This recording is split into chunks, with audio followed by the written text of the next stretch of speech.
Nothing but noise in this dome. It is going to be loud. Starting points. Is this the last gasp for the Vikings? 3-6. 7 to go after this one. They get Sidney Rice back, and for the Green Bay Packers, are they in the category of rested, ready to roll? Or are they rusty after the bye? They went into their bye with 3 straight wins. Percy Harvin is deep. Crosby kicks it away. From about the 2. The electrifying Harvin had a chance, and Atari Bigby may have saved a big return. 25-yarder as it is, and Bigby saved a good start for the Vikings. Here comes Brett Favre, who makes his 295th consecutive regular season start. That streak started in 1992. And here's Sidney Rice coming in late. The crowd appreciates it. He's on the field. Had hip surgery in August. First game back.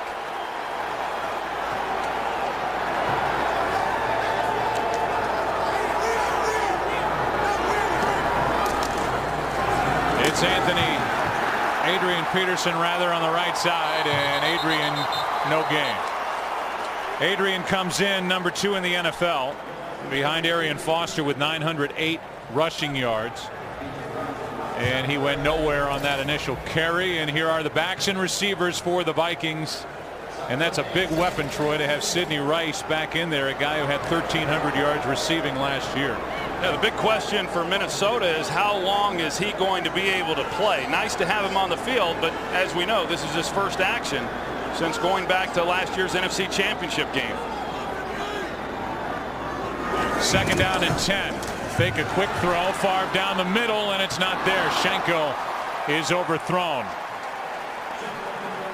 So Favre has to peel himself off the turf, and it's 3rd and 10 right out of the gate for the Vikings. Well, Green Bay already here on the first 2 plays, stacking the line of scrimmage, do a nice job on the first down against Adrian Peterson, and then get pressure right into the face of Brett Favre. Last week in Minnesota's game against Chicago, I thought the offensive line for Minnesota got absolutely manhandled in that game. Brett Favre was having to move constantly in order to get passes off, and some of which led to the interceptions that he threw in that game.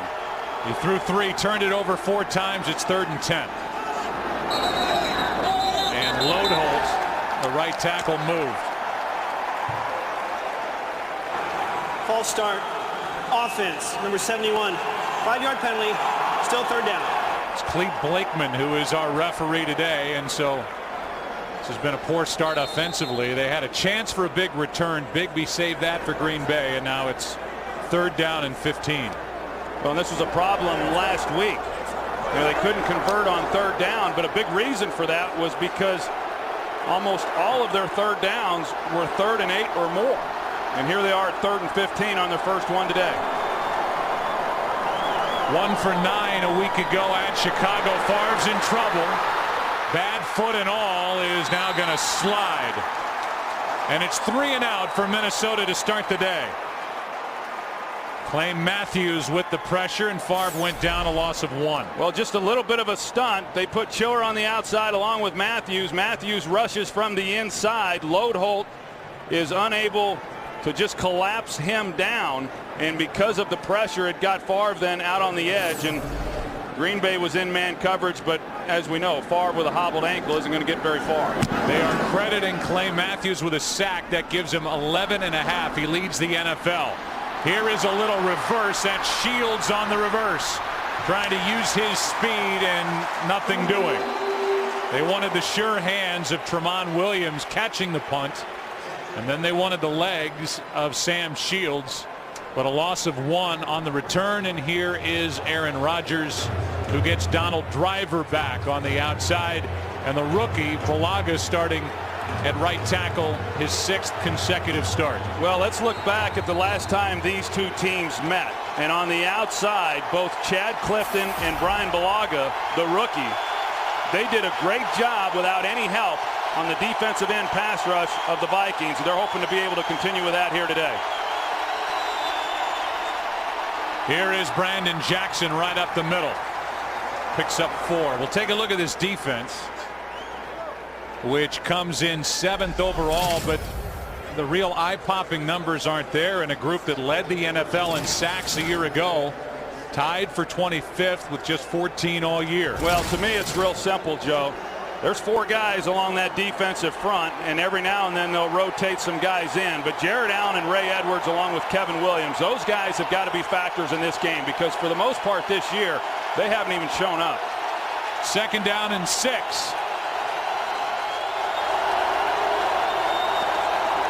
Blitz coming. Jackson right side, dragged down by middle linebacker E.J. Henderson. A gain of just 1. 3rd down coming up. You know, going back to what I was saying a little bit earlier, in the last meeting between these two teams, Aaron Rodgers was not sacked in that game. He was afforded a lot of time to throw the ball, and yet in those games last year against Minnesota, I mean, he was a human pinata. He was sacked, what, 14 times, I believe, in those 2 games combined. 8 times when they met here in Minneapolis. 3rd and 5.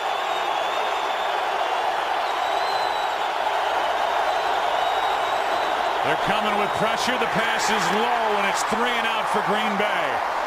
Corliss, the intended receiver. A blitz from Minnesota, and that forced the early throw. That's a great start there by the Vikings defensively, forcing the Packers into 3rd down, and then getting the ball out of Aaron Rodgers' hands quickly by bringing pressure.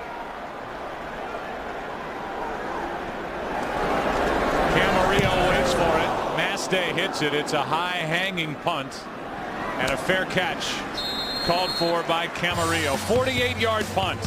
Vikings have it for the 2nd time. No score. Today's game on Fox is sponsored by Southwest Airlines. Find our fares online only at southwest.com. So Brett Favre, who played for the Green Bay Packers from 1992 through 2007, 2-1 against Green Bay, while with the Vikings, as Peterson carries it for just 1. Desmond Bishop, who's played really well in the middle, and Matthews in on the stop. 2nd and 9, and we look at this defense at 3-4. Pickett is back after missing time with a bad ankle. Well, and this defense knows they've got to do a better job against Adrian Peterson. The last time these two teams met, Adrian ran the ball very well. They were thin at that time along the defensive line. You mentioned Ryan Pickett. He went out early in that game. They've got a little more depth as they come into this game. It's ridiculous the number of injuries that the Green Bay Packers have had to withstand. No jumping on 2nd down. Hard count. There's one for Adrian. Bouncing it to the outside and a big run. The first big play of the day. It's AP. 24 yards.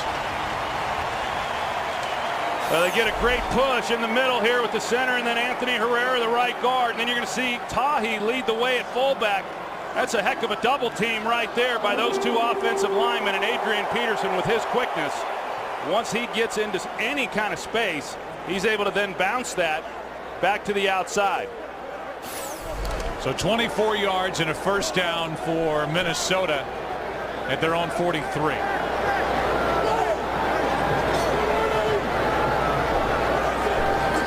Blitz coming. They fake the handoff. Favre's in trouble. Slings it incomplete in the direction of Sidney Rice. Pressure by Colin Jenkins, who for the first time since week 1 is playing without a cast on his left hand. Yeah, in fact, Colin Jenkins, he'll tell you that he would have had more sacks if he wasn't wearing the club, and he was the one who got into the backfield and initially put the pressure on Favre along with B.J. Raji. Favre, who is playing with fractures in his left ankle and foot, is faced with 2nd and 10. Delayed handoff. Here he is again, and Adrian Peterson loses yardage. A.J. Hawk, the first one there, a loss of 1. Well, with the exception of the last run that Adrian Peterson had for 25 yards, I mean, they have really done a nice job. They've bottled him up, but that's the greatness of Adrian Peterson. You know, you hold him to no gain, 1 yard, and then he busts one off for 20-plus yards. And there's no doubt that Brad Childress wants to continue to feed the ball to Adrian Peterson. Comes over and talks to Eric Bieniemy, his position coach. It's 3rd and 11. Blitz again. Favre in trouble, floats it. Pass is caught by Gerhardt. First down, Minnesota. Favre hung in, made a play, a gain of 19.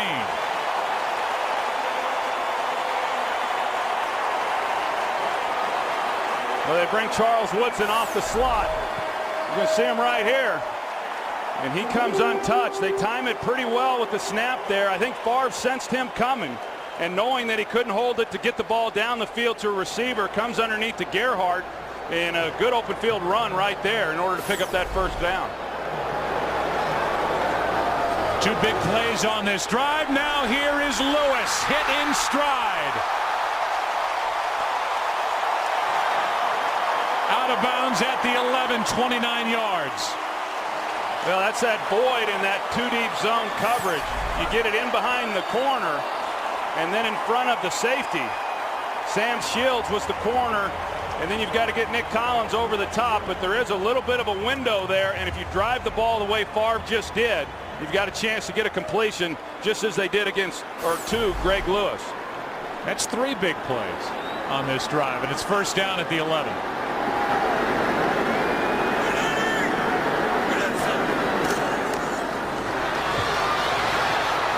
Adrian takes it inside the 10, and now still won't go down. Penalty flag on the far side of the field at the 11, and it's an illegal shift against the Vikings. It was a 3-yard run, but here's the call.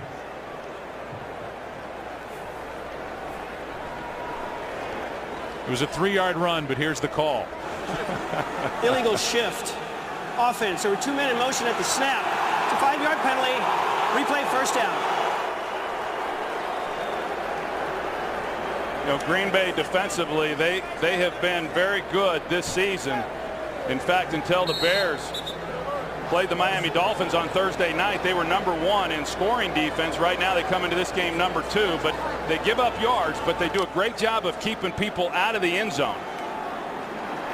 And the Vikings, much to their surprise, have stunk in the red zone. They're 26th in the NFL.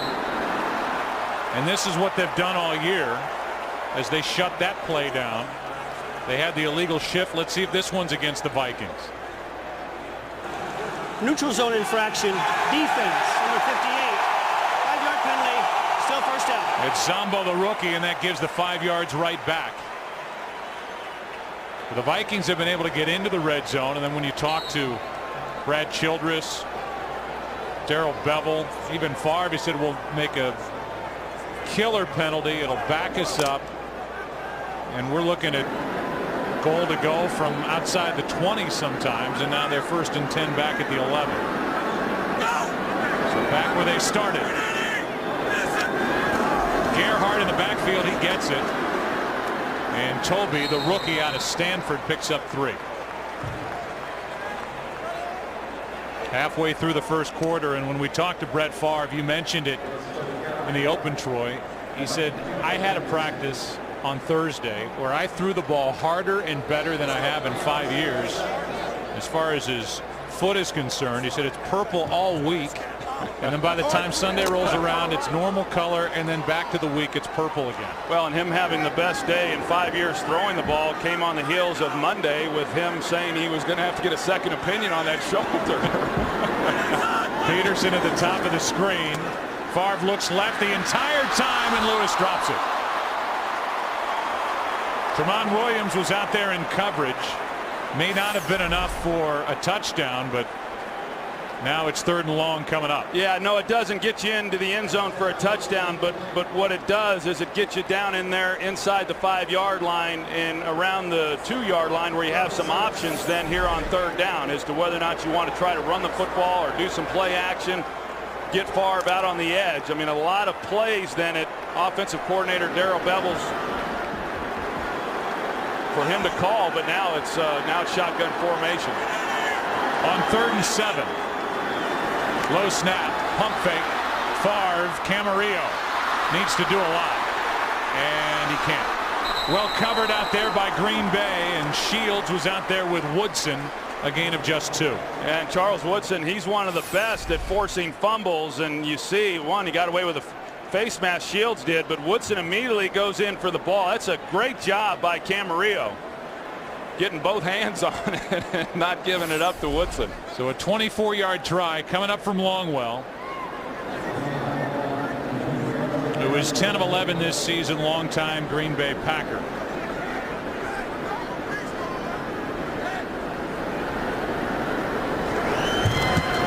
And an easy chip shot for one of the best. 3 big plays on the drive. Favre and company, they keep knocking on the door, but they can't get in. They settle for just 3. Today's game on Fox is sponsored by Bud Light. It's the sure sign of a good time. Here we go. Paging Sam Shields. He gets his chance now. He returned to kick for 49 yards against Dallas before the bye week. He struggled in the preseason catching the football. He's worked hard on it. He's got great speed, 4.2 40 guy, and that's what they want to see. Green Bay is looking for a spark. It's Shields, and Longwell pops it up. That is taken in by John Kuhn. So they're trying to keep it away from Shields. It's an 8-yard return. Here comes Aaron Rodgers with a pack down by 3. Today's game is sponsored by Geico. 15 minutes could save you 15% or more on car insurance. By The Tourist, starring Angelina Jolie and Johnny Depp. In theaters December 10th, rated PG-13. And by Burger King. Have it your way.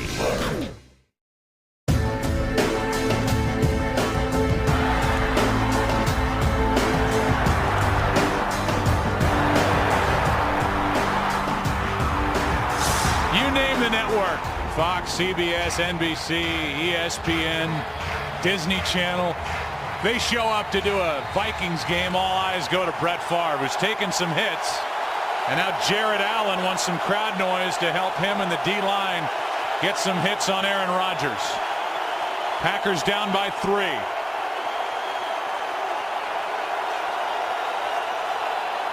Here come the Vikings. Inside handoff. Jackson picks his way across the 30.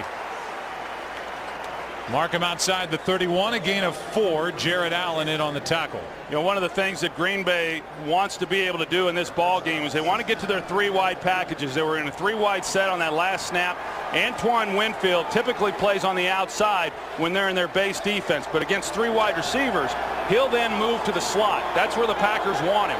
And then it allows them one-on-one matchups that they really like on the outside. Look for that as we move through this game. Chad Greenway comes out of the lineup, injured on the sideline. Heath Farwell comes in. And here is Brandon Jackson, who got to within a yard of the first down. 3rd and 1 when we come back. Here's Kurt with a game break. The Cowboys' first possession against the Lions, 13 plays, 98 yards.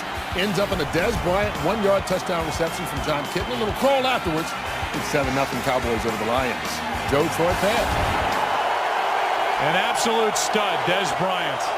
You know, he scored enough touchdowns this year as a rookie. I think he'd have a little bit better touchdown celebration than that, wouldn't you? I would think. There's Greenway on the sideline, their leading tackler. 3rd and 1. Dimitri Nance gets it, and he fights for a first down. Went right through the E.J. Henderson hit, picked up 2 and a first down. That's just good running right there by Dimitri Nance, because you're right, Joe. E.J. Henderson was right in the hole, and he made good contact with him as well. He was short of the first down at initial contact right there, but he kept his legs going. It's a nice job picking up the first down. Dimitri Nance, who's a rookie, picked off the practice squad of Atlanta by Green Bay. And here's a sack, and there's Ray Edwards, twisting Aaron Rodgers to the turf, and a loss of 10. Well, Ray Edwards gets the sack, but it's really Ben Lieber here who forces him to have to move to the outside. But because Ray Edwards maintains contain, he's then able to get the sack. Right now, what we've seen already early in this game Leslie Frazier, the defensive coordinator, bringing pressure, not just relying on his front four, which in years past was enough. This year it has not been. He's bringing extra bodies to get pressure on Rodgers. 2nd down and 20 as the Vikings sack Aaron Rodgers for the first time this season. A stunt up front defensively. Here's Driver on the catch. And a small gain of 7 as we are under 3.5 to go in this opening quarter. Yeah, that time, Joe, they brought Antoine Winfield off the slot. And so Leslie Frazier has made it very clear here in the early going that he's not going to allow Aaron Rodgers to just sit back in the pocket and throw the football. He understands it's a mismatch on the outside if Aaron Rodgers has time. And it's a mismatch most weeks when Green Bay is playing, or no matter who Green Bay is playing. It's 3rd down and 13.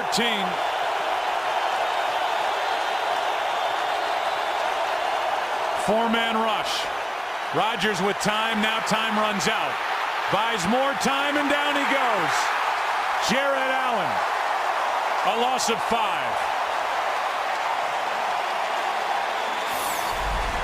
Well, and Jared Allen, he can thank these guys on the back end because they did a good job of not giving Aaron Rodgers anywhere to go with the ball. He did have time. You called it, Joe. And he was moving around, sliding around, trying to find somewhere to go with the football. And it is hard on a defensive secondary to hold up in coverage for that long.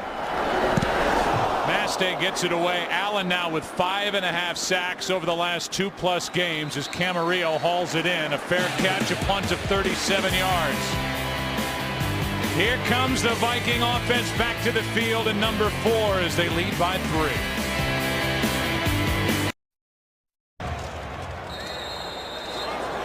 An injury up front for Minnesota. Ryan Cook takes over at right guard for Anthony Herrera. We'll get an update on Herrera's status in a moment. Vikings start at their 33. Quick setup. That initial throw wasn't there. Schenko.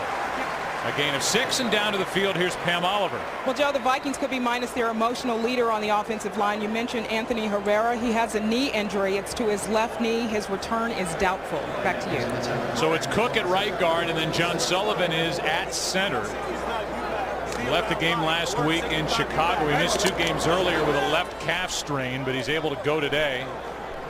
Their only other backup offensive lineman is John Cooper. And they're not going to get any sympathy from the Packers. No. They've been just ravaged by injury. 2nd and 4, and it's an end around with Percy Harvin taking a big hit from Woodson. Charles Woodson made the tackle, a gain of just 1.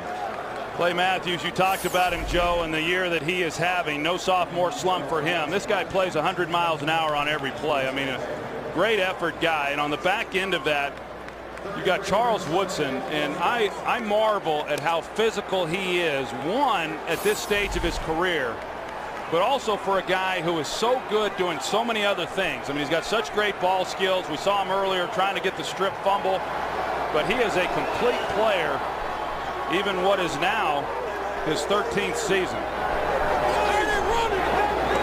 It's 3rd down and 3. Blitz coming. Pass is caught. And the roll for the first down by Harvin. A gain of 4. You watch Percy Harvin during the pregame, during the warm-ups, and you see his arms. I don't know if TV does him justice, but upper body, he's like a running back. He is put together. Well, and he's as tough as they come, too. And you're right, because guys that typically are that fast and have that kind of quickness, you don't generally then think of them as being real physical, strong guys, but he is, and he takes a pretty good pounding each and every week. He's been the only thing that has really saved them offensively this year. Playing with a bad left ankle and has always dealt with migraines. Adrian Peterson picks up 2. And that is the end of 1. The home team hoping for some life after today. The Vikings lead 3-0. Fox NFL Sunday will return after this from your local Fox station. Vikings trying to capitalize on the momentum their defense may have given them. So far, the Packers only 8 yards, 1 first down. Points belong to the Vikings, up 3-zip. 2nd and 8. as we start the second quarter.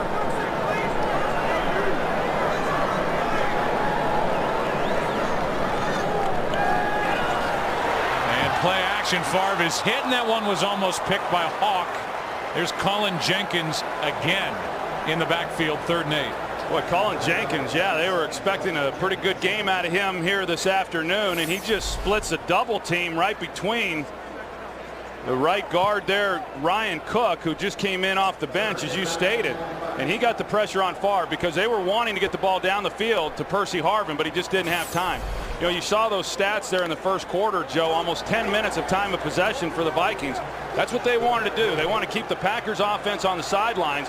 Did a great job of it there in that first quarter. Time of possession for the season, the Vikings are 17th in the NFL. 3rd and 8. Favre over the middle. That'll be a first down. Gerhardt is stripped. Ball comes out, and Hawk recovers for Green Bay. Who knocked it out? Charles Woodson. Woodson is incredible with his nose for the ball, and he forced another fumble. Well, and initially, Brandon Chiller, you're going to see him. He goes with the pulling lineman here, and then you've got Gerhardt who comes underneath it. That was executed very well by the Vikings, but then as Woodson comes in, Gerhardt just doesn't secure the football, and a great break for the Packers. Just as the Minnesota Vikings were driving. That is the 24th turnover for this Vikings offense. They are now minus 12 in the turnover ratio. That is dead last in the NFL, and that is killing this team. Quick setup and throw, and it's batted away. Well, you look at the Packers defense, Joe. Last year they were first in the NFL in takeaways, and they're in the top 10 this year, and it's not by accident. You don't do that week after week, year after year, and you just see, I mean, as soon as the ball is in his area, he goes after it, and a lot of guys do, but he has a knack for just knowing how to make contact with the ball and knock it loose. See Colin Jenkins bowing to him as he shook his head, shook his hand, and why not? A turnover machine. 2nd and 10. Rodgers slings it. Donald Driver with a catch. Forced out by Chris Cook. And a gain of 6. Well, and how about the Packers offensively? I mean, because they're getting so many opportunities with the takeaways by the defense, you get the shorter field, and they do something with it. You know, I mean, it's one thing to get a takeaway and then have a short field offensively, but the Packers lead the NFL scoring points off of defensive takeaways. Chad Greenway is back. He was poked in the eye. Now he's got a shield under his face mask. That's why he was on the sideline. It's 3rd and 4.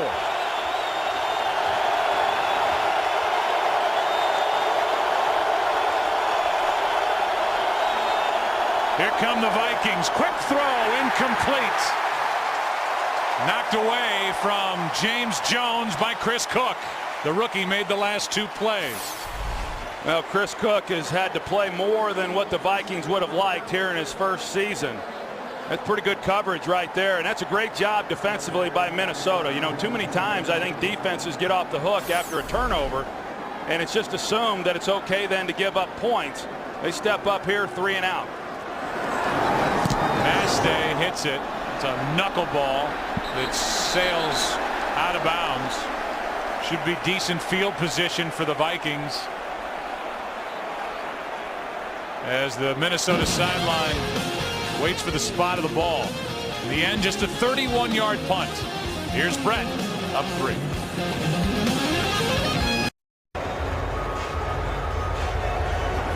Take a look at the Vikings leaders here as we are just starting basically the second quarter. 69 yards for Brett Favre.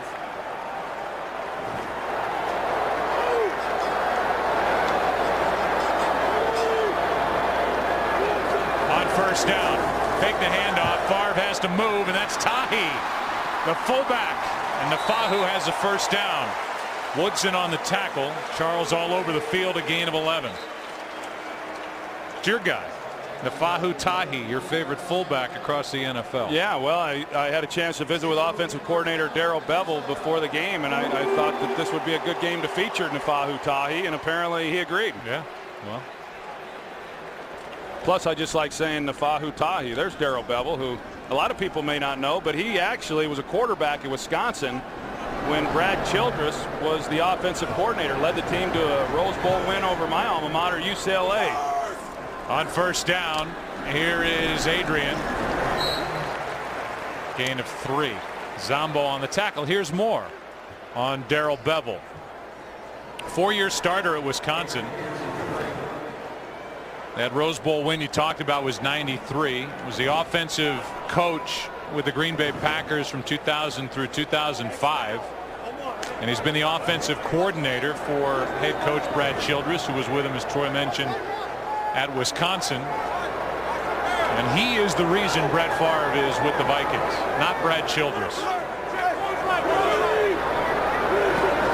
On second down, here is Greg Lewis, who gets drilled by Tramon Williams. Wow. You know, you mentioned Darrell Bevel, and as we see the hit there, you know, he is the reason that Brett Favre is here, and Brett Favre said it is, you know, when he was here last season, that's why he came. He knew the offense, he knew the relationship with Bevel and what he would call, and you know, it's kind of put Darrell Bevel in somewhat of an awkward position, I suppose, because of his friendship and relationship with Brett Favre, and then also, you know, the fact that his boss is Brad Childress. So, of course, we've all been following that relationship here over the last several weeks. It's third down and 7. Blitz coming. Vikings pick it up, and a push off from Sidney Rice. No call, no completion. It's fourth down. Before the punt, here's a game break, and Kurt Menefee. Well, no matter the value of that new contract, Donovan McNabb looking a lot better today than he did on Monday night, hooking up with Santana Moss for a 5-yard score and let the Redskins even the count with the Tennessee Titans as they near the end of the first quarter. Joe, Troy, and Pam. You know, that gets a big whatever from me. Fantasy football owners who have Santana Moss are all commiserating with me watching that highlight. 7-7 game there. Here it's 3-0 as Kluwe hits it. Tramon Williams hauls it in. Green Bay Packer offense has done zip. Back to the field they go with Aaron Rodgers down by 3. Today's game is sponsored by the Miller Lite aluminum pipe. 4 more ounces of that great Pilsner taste. By Citizen Echo Drive. Fueled by light, it never needs a battery. Unstoppable. And by the Ford F-150 and its 4 new engines. This is the future of truck. Why don't we give you the Green Bay Packers offensive leaders? Aaron Rodgers has 13 more yards than Don Majkowski today. Brandon Jackson with 14 yards, and Driver 2 catches, 13 yards. In other words, the offense has done nothing. Play action, plenty of time for Rodgers, and the pass is behind Driver. 2nd and 10. This is a defense that gets off the snap of the ball quick here at home. This dome has been home for the Vikings since '82.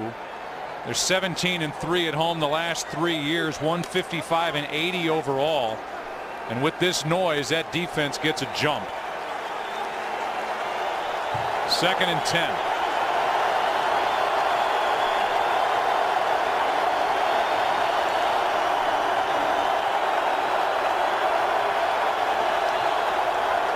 Brandon Jackson.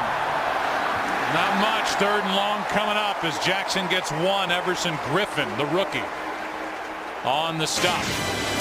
And we look ahead to Thanksgiving Day, as all of us should across this country, and specifically here at Fox. Our pregame show starts at 4 Eastern, 1 Pacific. Troy, Pam, and I and our crew will be in Arlington for the Saints and the revived Dallas Cowboys. Yeah, earlier in the year, the Saints, boy, they were kind of sleepwalking, and they put it together. I mean, right now, not a lot of people still talking about them, but at 6-3, they're right in the middle of the NFC race.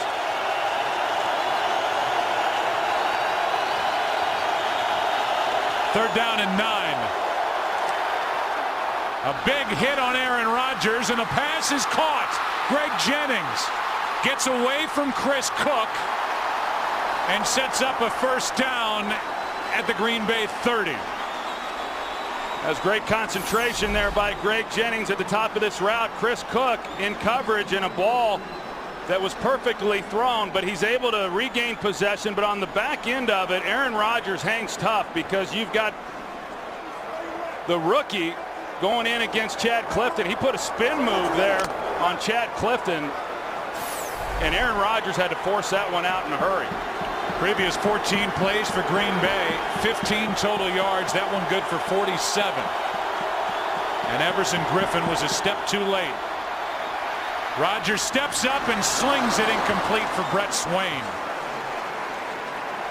Everson Griffin, he did his Dwight Freeney impersonation on this one. You're going to see him come off the ball on the right side of your screen. The spin move there that got him inside of Chad Clifton. Chad Clifton hasn't seen a whole lot of film on this guy. He's expecting Jared Allen, but a good move. And Jared Allen on that last play. This defensive front was challenged this week, and in my opinion, going back and really studying them, they had not played well. Forget the ball getting out quick, forget double teams. That wasn't the case. They just weren't playing well. They're playing good here this afternoon. Aaron Rodgers has been hit 5 times already. 2nd and 10. Extra men on the rush. Inside handoff. Brandon Jackson, a good gain on 2nd and 10 of 7. Madieu Williams, the safety, on the stop. And a 3rd and 3 coming up. This for Green Bay, sorry Troy, starts the beginning of a tough stretch in their schedule. But a team that is behind Chicago in the NFC North as the Bears are coming off that Thursday win over Miami. That was a nice win too. You know, at Miami, a lot of people still a little skeptical of Chicago, but a great road win for them.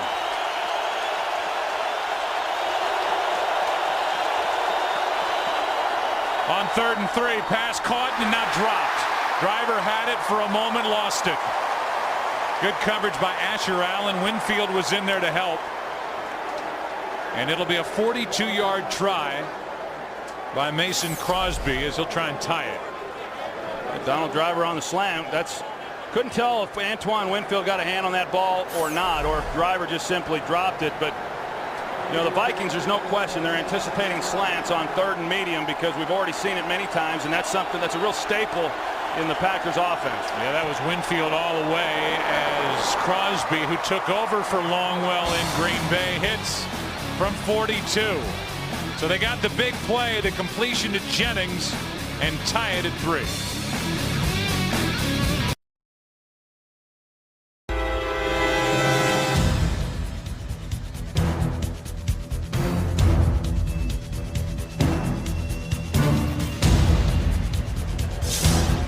Only one turnover in the game. It was forced by Charles Woodson.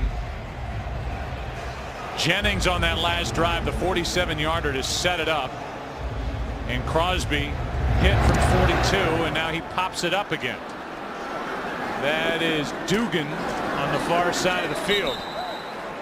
And so now Brett Favre is back to the field in a 3-3 game. And we welcome you inside our broadcast booth. And you were talking about the relationship with Darrell Bevell and Brett Favre. I find it interesting that Brett Favre and Brad Childress, the head coach, really don't have much of a relationship, as we've heard about this soap opera that's been going on up here in Minnie. Well, it's pretty interesting to me too, based on the success that they had a year ago and the fact that you go to Mississippi and send a plane and tell the guy you want him here, and then to not have much of a relationship. Even Brett Favre the other day said he just simply doesn't talk to Brad Childress very often during the course of a week. That came as somewhat of a surprise to me as well. Yeah, they basically pass in the hallway on their post-game press conferences. Otherwise, Brett deals with Darrell Bevell and Brad Childress, who last week had to hear about the several unnamed players who trashed him to the Chicago Sun-Times prior to that game in Chicago. And, you know, at some point, these players, whether they like him or not, have to go play football. And if they don't respect the head coach, or they think he's a lame duck or a guy that's not going to be here long term, some guys then will lay down. And you've seen that not just with the Vikings, but in the situation with the Dallas Cowboys and Wade Phillips in Dallas. Pass passes behind Camarillo, and it's 3rd down. Well, that whole situation, Joe, to me just seems very odd from the standpoint that, you know, Brad Childress signed a contract extension last year based on the success of that team, and then ultimately they, as we know, went to the NFC Championship game. Brett Favre certainly had a lot to do with that. And then I started wondering, well, maybe Brad Childress didn't want Brett Favre back this year, but in talking with a lot of people, no, that wasn't the case. So some of the things that Brad Childress has said here over the last several weeks has been, you know, somewhat surprising to me. To me, at 41 years old, whether he's playing well or playing poorly, you're saying when you went and got him, hey, we're riding this guy as far as he'll take us. Pressure on Favre. Collins was coming on a blitz. Hawk was in there, and on 3rd down, the incompletion. 4th down for Minnesota. This is a good series right here by the Green Bay Packers. You see Nick Collins coming in, Cullen Jenkins as well, getting the ball out of Favre's hands. And after giving up points, you know, to be able to come back onto the field and get off in 3 snaps is a good job by the Packers defensively. So now Kluwe will punt it. End over end, kind of an ugly punt. Takes a hop, goes forward. And Tramon Williams thought about trying to get it on the hop and lets it go. And in the end, it's a 47-yard punt, no return. Brett Favre trying to explain to one of the receivers where to go. In this case, it was the rookie Gerhardt. Tied at 3. Today's game on Fox is sponsored by Windows 7.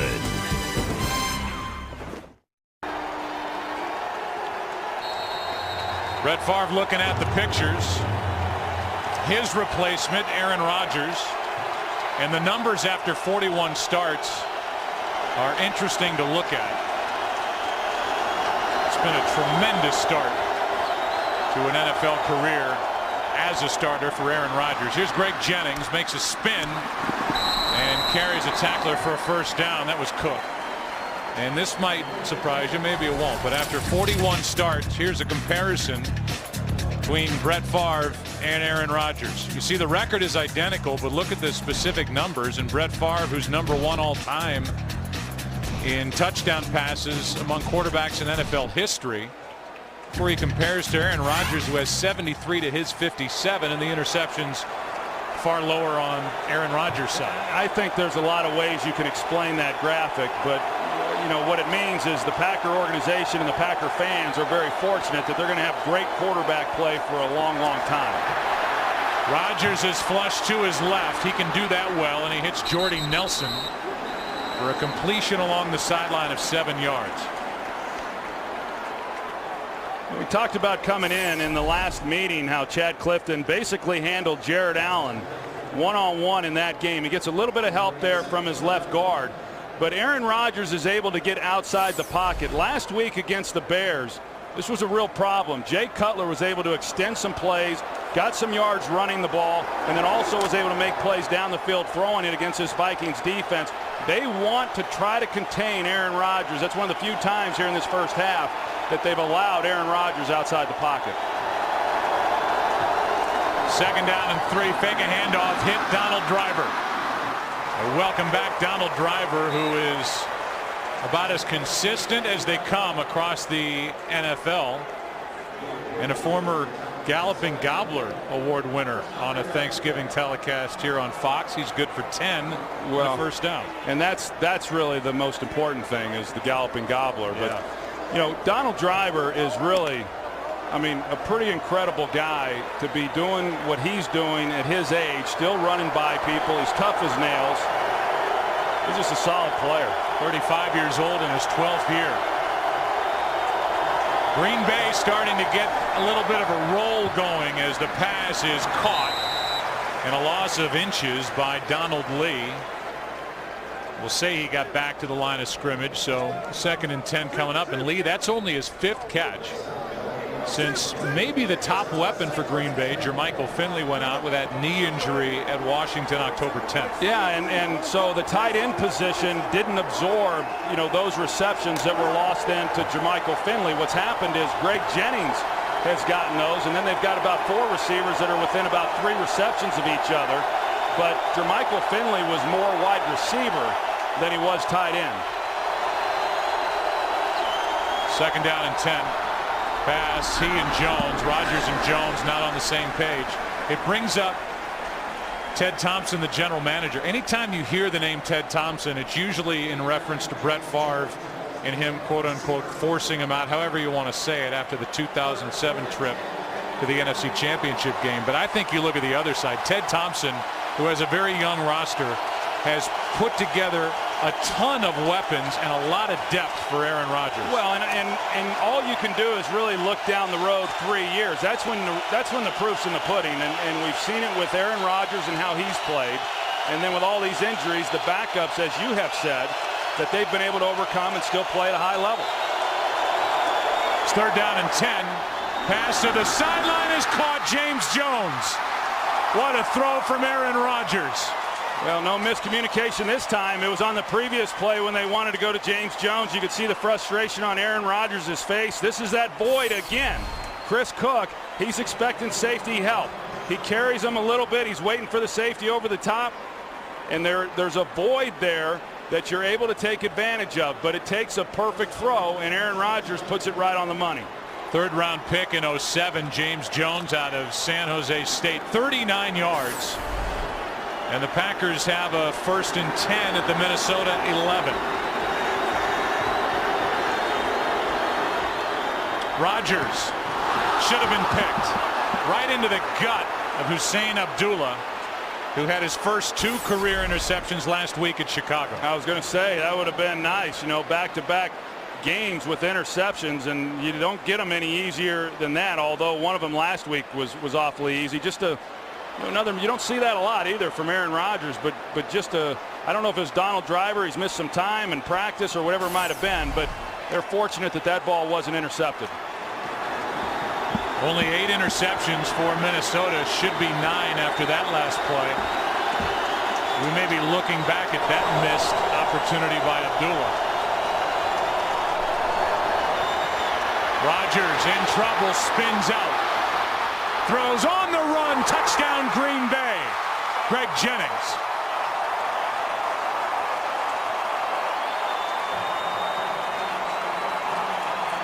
So from what should have been to what should have been an interception, it is a touchdown Packers. Yeah, but watch Greg Jennings, how he keeps this play alive. He recognizes here that his quarterback's in trouble. He pulls back and he gives a place for Aaron Rodgers to throw the ball. Aaron Rodgers, I talked about it, outside the pocket again, putting pressure on the defensive secondary. It is impossible for a defensive back to maintain coverage when a quarterback's running freely outside the pocket. Aaron Rodgers told us yesterday, since Finley went down, I have been focused on making Greg Jennings my #1 target, and he has been that. Escapability, what a weapon for Aaron Rodgers. 10-3 Green Bay.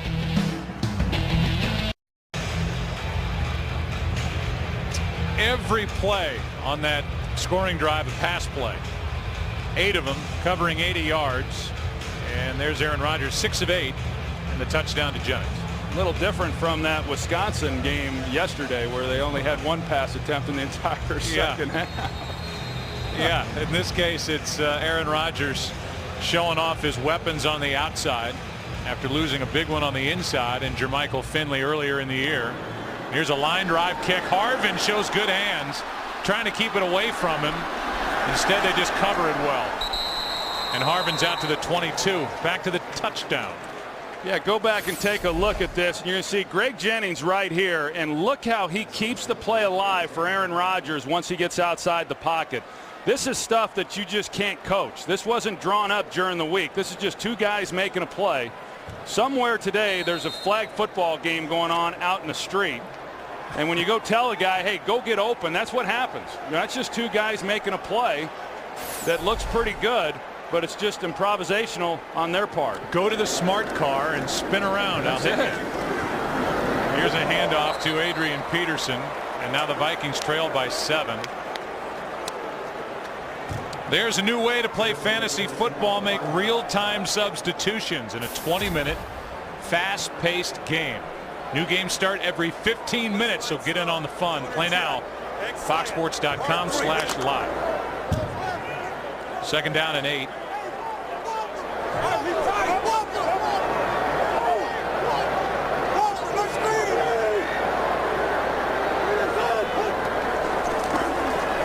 And the pass caught. There he is. Sidney Rice, welcome back.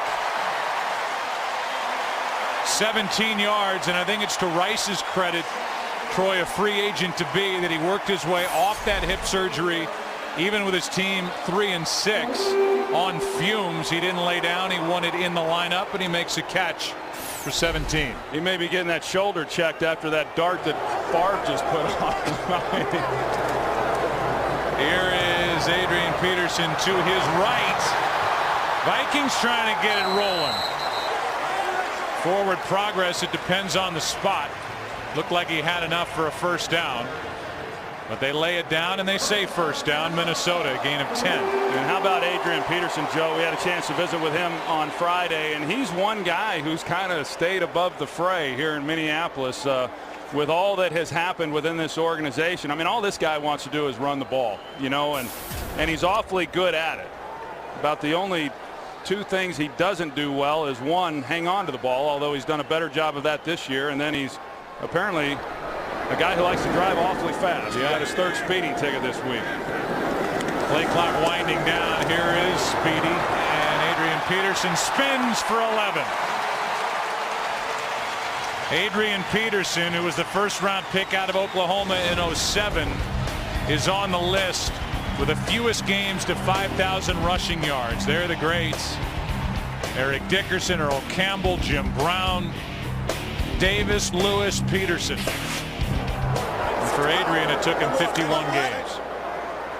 When from the day he came into the league, I think some people were wondering if he would even still be able to get onto the field. I mean, for as physical as he is, to still be pounding people each and every week.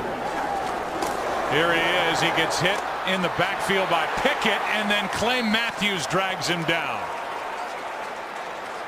Zombo was in there with pressure on that run as well, on a loss of 3, but Clay Matthews did not miss when he had a chance to bring down Peterson. No, he just stayed home, you know, and that was his assignment. He couldn't allow Peterson to break contain, and so he slow played it a little bit there with Jim Kleinsasser, and then once Peterson came in his direction, he was able to get him to the ground. Let me tell you, that's not easy to do. We have 2 minutes left. It'll be second down and long for the Vikings when we come back as they trail by 7.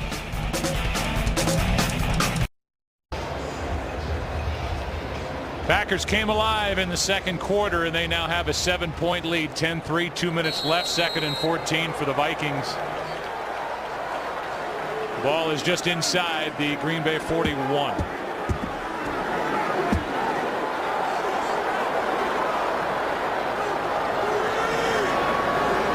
Harvin shifts into the backfield, and they hand it to him. They had that bunch set out to the left, and Percy Harvin, he wanted that first down, and he gets it at the Green Bay 25. You see Minnesota, they start in an empty set. They motion Percy Harvin then to the backfield, and Dom Capers talked about it yesterday. He said that creates a little bit of a problem because you're initially treating him as a receiver. He's spread out. Now he comes to the backfield where he's either going to run a route or he's going to get the ball like he did there. That was a big first down pickup by Percy Harvin. Yes, 16 yards and a first down.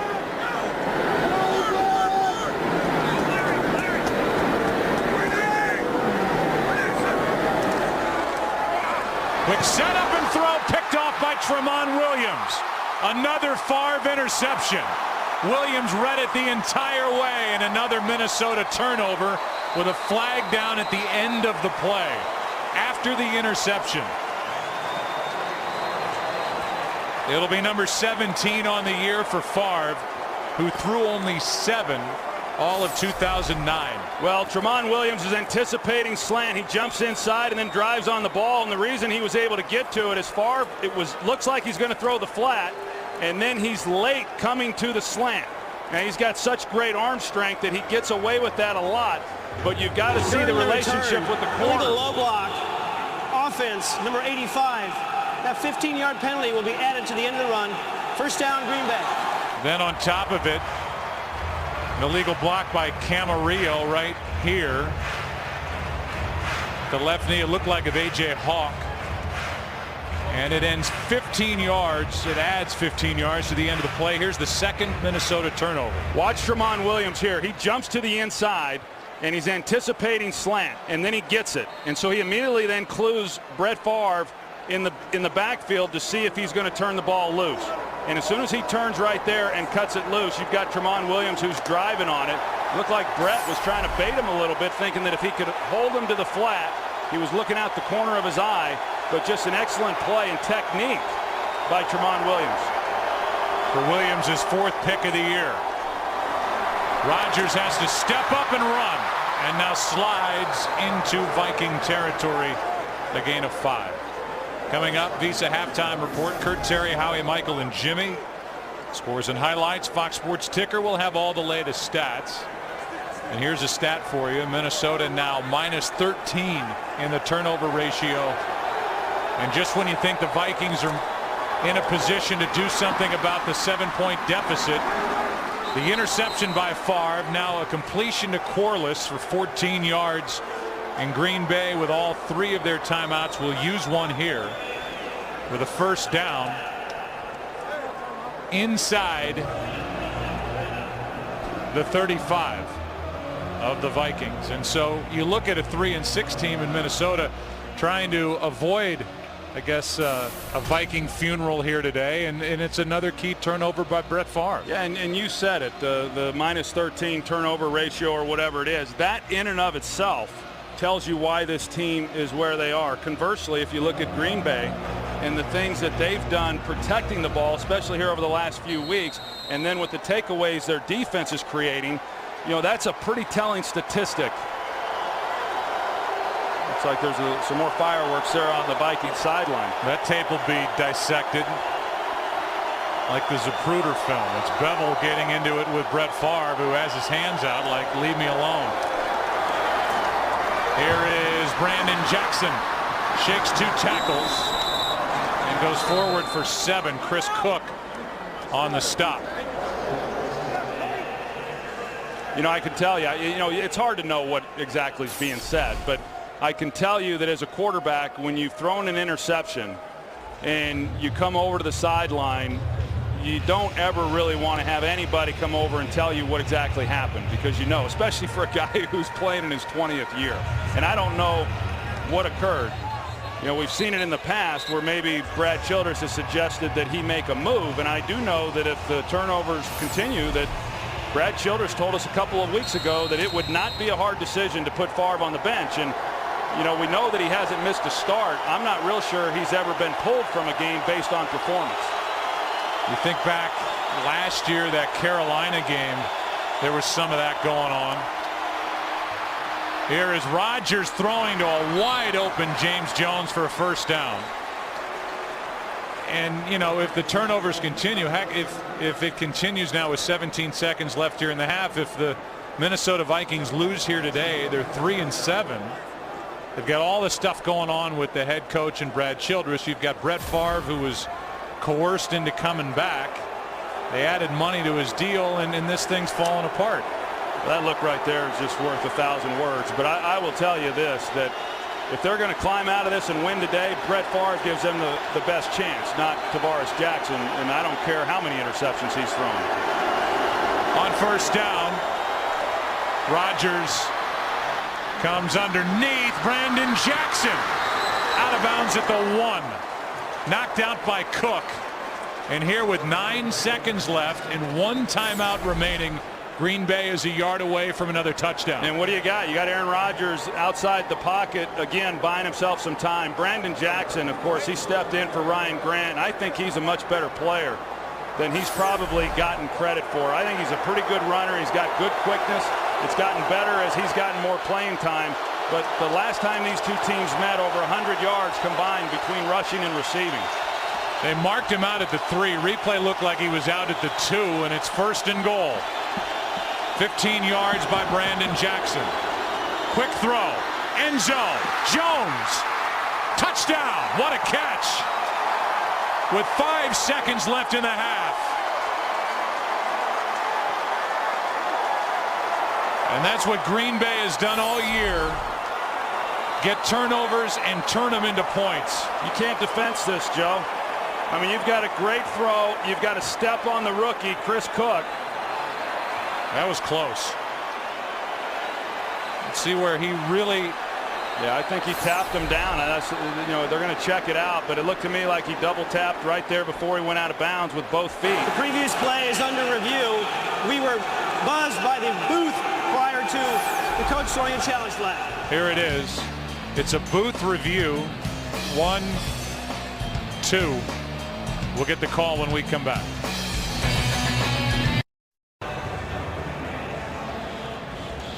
As we welcome you back here to the Dome, it looks like the touchdown will stand. It's a booth review.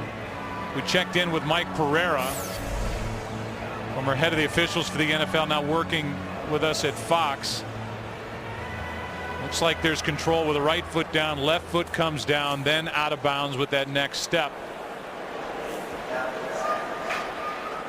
But the referee, Clete Blakeman, is still under the hood. Pereira says touchdown.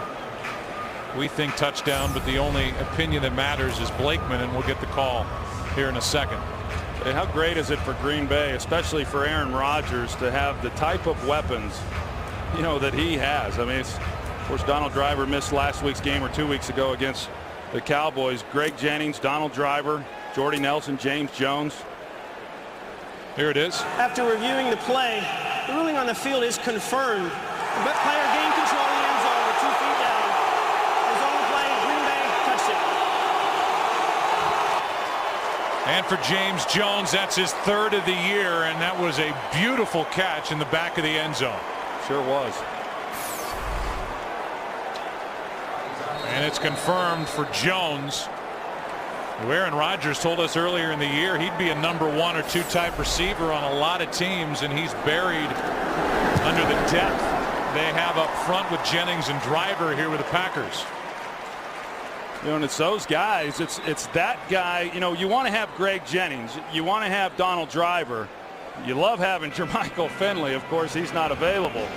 But it's the James Joneses and the Jordy Nelsons, those guys that really put pressure on a defense, because most every offense has a couple of guys you've got to be careful about. But when you can put 4 guys on the field and your quarterback feels strongly about them, like you would James Jones, I mean, that's a great matchup with him against the rookie Chris Cook in the corner of the end zone for the touchdown. And Troy, you've got a quarterback then when protection breaks down can spin out, buy some time, keep his eyes down the field. That's why he was the top rated quarterback on 3rd down last year. It's not what it was a year ago here in 2010, but when you combine all that, that's why Green Bay's so tough to stop. Yeah, and they're only getting better because they struggled. Remember, coming into the season, we said, wow, this offense is going to be explosive. Didn't really happen, but they're pulling it together right now. It's impressive what they've done. That drive started with 1:03 remaining at the Green Bay 47 after the interception and the penalty on the low block by Camarillo. And here's the interception. Tramon Williams, really a strong interception, stepping in and securing that ball. Yeah, and as Green Bay has done all season, they take advantage then of the takeaway by the defense, and they go down and get 7 points of their own. Timeout was called prior to the kickoff. And by the way, the extra point by Mason Crosby. I had said earlier that Crosby took over for Ryan Longwell. Who can forget the year Dave Rayner had in a Green Bay Packers uniform? Jeff Blomkamp, and the I never have outstanding public relations director of the Packers, called and said, tell the fool in the booth that Rayner was there for a year. It wasn't one to the other. Here is another pop-up kick and a long run by Harvin, and this is going to be a 14-point game at the half. Broke free, but it stepped out of bounds. And so the Green Bay Packers take a Brett Favre interception as we are in halftime. Interception number 17 on the year. Down the field with just over a minute to go to make it a 14-point game. 17-3 at the half. We'll take a break here in the Dome. During the half, the great John Randall who was a defensive tackle here for the Vikings 1990 through 2000, getting his Hall of Fame ring. Before the start of the second half, for as great as he was chasing down ball carriers, quarterbacks, he could also talk a good game. You can follow your favorite team all season long. Go to itunes.com/NFL. He could too. He was one of the all-time great talkers on the field, and if I remember correctly, his Hall of Fame speech might have been one of the shortest ever, which was a bit of a surprise, although everyone else was very thankful. Longwell will kick it away. And here is Shields with more of a chance to return a kick. Been popping it up previously, and Shields crosses the 25, a return of 22 yards. Here's Pam. Joe, Mike McCarthy very succinct about his wish list for the second half. He said 100% ball security, and defensively we have to keep them stuck on 3. As for Brad Childress, well, he was very succinct as well. I asked him, what do you stress? He said, take care of the ball. We can't keep giving those away. Anthony Herrera, meantime, is out with a knee injury. So no Anthony Herrera. Cook has taken over at right guard, but the bigger story is Favre, the interception, the 2 more turnovers, and a 14-point Green Bay lead. Trying to get to 7-3. Stay tied atop the NFC North with Chicago. Play is made by Pat Williams as he wrestles Jackson to the ground, a gain of 2. Here are the turnovers. One by Gerhardt when it looked like the Vikings were starting to get on a roll. 3-0 game at that point, and then the interception by Tramon Williams, who stepped in front of Percy Harvin. And whether it was something said by Childress or something said by somebody else or even Bevel, Favre was hot on the sideline after that interception by Tramon Williams. 2nd and 8. Pump fake, passes low and incomplete for Greg Jennings. So Herrera's out with the knee injury. But for the Vikings, Troy, this is a spot where down by 14 points, 3rd and 8 at home, 3-6 record. Green Bay coming off that late first half touchdown. You got to make a play. Yeah, this is it, and it's going to be this way throughout the rest of the year if they survive this game, but they've got to get through this one first. But there's no doubt there was urgency all week. There has been for several weeks, and now they've got a half of football to correct it. Extra men on the rush. Rodgers steps up, going to try and run for it. He's got it easily. Tackle made by Asher Allen after a 15-yard run. Well, the Vikings, they tried getting pressure on Aaron Rodgers by bringing the blitz. Chad Clifton doing a good job on Jared Allen, but once Aaron Rodgers breaks contain, there's nobody then to pick up Aaron Rodgers. You see all the defenders are running with the receiver, and so nobody's accounting for the quarterback, and that's why there was so much field there for Aaron Rodgers. Takes some of the crowd out of this game. Aaron Rodgers saying he gets his vocal cords tested, trying to get through a game here in the Dome playing the Vikings. A lot quieter now as they play action. Rodgers toward the sideline. Pass is caught by Jordy Nelson. Greenway with a shove out of bounds, a gain of 8. You know, one of the things looking at what happened there in that first half was the Packers really didn't run the ball all that much, and part of it was they weren't having a great deal of success doing it, so they relied on Aaron Rodgers and him throwing the football. And you know, I would think that Mike McCarthy would want to run the ball a little bit more, shorten this second half, not throw it as much, because as he said, I think he feels good enough about what they're doing defensively and even offensively that if they don't turn the ball over, that they should be able to win this game. 2nd and 2, a toss to Jackson. And Brandon trying to spin for the first down. It depends on where they put it. It's a right foot spot, and that's a first down for Green Bay. We haven't really talked much about Mike McCarthy. Of course, he's the play caller for the Green Bay Packers and has been since he was named head coach, coming over from San Francisco where he held offensive coordinator duties. And you know, I asked him a few weeks ago if he has ever considered not calling the plays. Obviously, it's very time consuming to do both, and he said he never has. It's something that he really enjoys, and he's good at it. And he has been awfully good with it while he's been here with the Packers. They fake it to Dimitri Nance, and the pass is caught by Jennings. Greg Jennings, room to run and into the end zone for the touchdown. 46 yards. Asher Allen was spun around, and Greg Jennings took care of the rest. You know, you get one-on-one like that, and you give a cushion, as you would expect, to Greg Jennings, then you've got to be able to make the tackle. It was just a good route there by Greg Jennings in order to get Allen running and then come out of the break. But the important part at that point is making the tackle, and once he didn't, it was in the end zone for the touchdown. Aaron Rodgers now 3 touchdown passes, no interceptions. And it's been 24 straight Green Bay Packers points. How about Greg Jennings? 2 on the day. No doubt he is the #1 target for the Green Bay Packers. Smiles on the sideline, 24-3 Pack.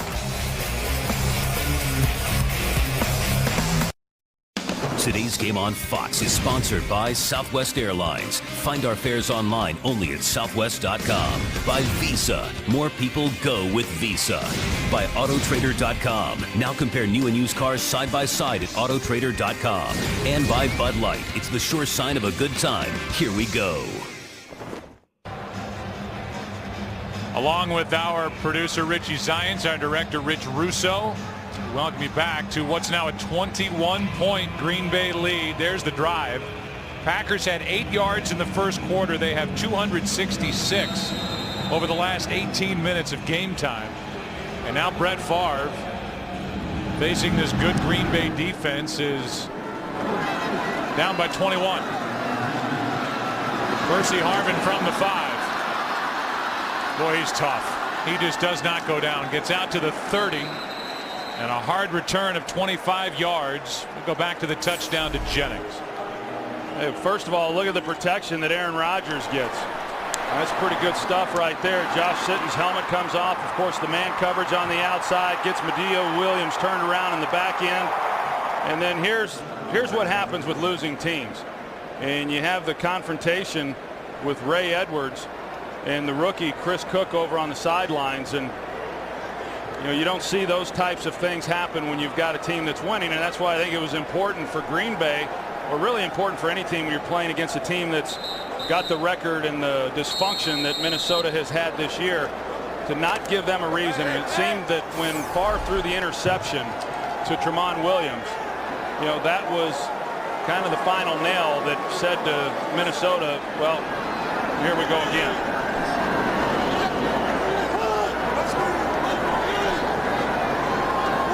Talk about an uphill climb. This is it in this game for the season. Sidney Rice with good coverage from the rookie Shields. 2nd and 10. You heard Jimmy Johnson say at the half that we could be witnessing history here today. You wonder where the Vikings go after this game if they lose. Brett Favre, who's making his 295th consecutive regular season start. Do they turn to Tavares Jackson? Do they eventually work the rookie Joe Webb in? Do they go away from Brett Favre? And what does Brett Favre do? He's in his 20th year at the age of 41. Battered and bruised with a 3-6 team on their way to 3-7 unless something dramatically changes. Peterson for 2. Well, I would just tell you, Joe, if the Vikings thought that Tavares Jackson was the answer in future years, they wouldn't have then gone after Brett Favre and allowed him to miss all of training camp again this year. They would be playing it. And it was obvious that they didn't have enough confidence in Tavares Jackson, that's why they went at the 11th hour to bring Favre back. That's why his 3 teammates made the trip. And so for anyone to say put Tavares Jackson in, see what you've got, in my opinion, the Vikings, they know what they've got. They've basically indicated that by the way that they've done things. 3rd and 8. Here's Rice with a catch for a first down. And a big completion on 3rd and 8 of 19 yards to Sidney Rice. Well, they needed that because it was getting ready to get real ugly around here. And, you know, Favre keeps the play alive and then hits Sidney Rice. And, you know, you just kind of think back to you know, would things have been any different had Sidney Rice have been playing from day one? I don't know that they would have, but there's no doubt that the receiving position without Sidney Rice and some of the other players they've had to bring in, and it definitely put them behind coming into the year.